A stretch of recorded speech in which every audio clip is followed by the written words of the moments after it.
আসসালামু আলাইকুম। এর আগে কখনোই ভুট্টা নিয়ে এমন ঝামেলায় পড়তে হয়নি আমাদের। ফার্মের সকালের সকল কাজ শেষ করে ১২টার দিকে খাদ্য মিলে গিয়ে প্রতিদিনের মতোই সর্বপ্রথম মেডিসিনগুলো মেপে নিচ্ছিল। আর এনজয় অন্য পাশে খাদ্যের জন্য ব্যবহৃত উপাদানগুলো সব রেডি করতেছিল। সকল কিছু রেডি করার পরই সোজা ভুট্টার বাসায় চলে যায়। গিয়ে দেখি প্রতিটি ভুট্টার বস্তা একদম ফুল করে পাঠিয়েছে তারা। কয়েকদিন আগে আব্বা ফোন করে এক ভুট্টার পাইকারকে ৩৬০০ কেজি ভুট্টা পাঠিয়ে দিতে বলেছিল।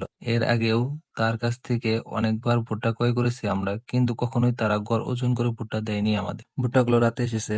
রাতে আমি বাড়িতে ছিলাম না, আর ভুট্টা সম্পর্কেও জানা ছিল যে আসবে, তাই জিজ্ঞাসাও করি না।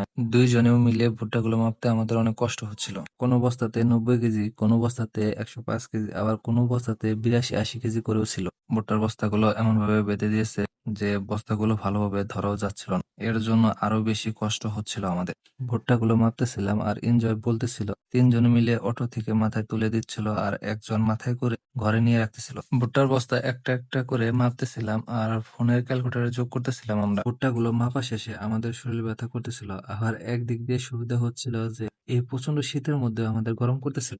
প্রতি ১ টন খাদ্য তৈরি করতে আমাদের ১০ থেকে ১২ বস্তা ভুট্টা লাগে, কিন্তু আজকে ৬ বস্তা ভুট্টা লেগেছিল। এরকম ভাবে কয়েকদিন কষ্ট করে আমাদের খাদ্য তৈরি করতে হবে। এর আগেও ভুট্টা মাপতে হয়েছে আমাদের, কিন্তু এত কষ্ট করে মাপতে হয়নি কখন। একে তো ওজন ছিল অনেক, আবার বস্তা ভালোভাবে ধরে তোলাও যাচ্ছিল না। এত কষ্টের পরেও মহান আল্লাহ তাআলার রহমতে আমরা ভালোভাবে খাদ্য তৈরি করি। সবাই আমাদের জন্য দোয়া করবেন। আল্লাহ তাআলা যেন আমাদের ব্যবসাতে বারাকাত দান করেন। আসসালামু আলাইকুম।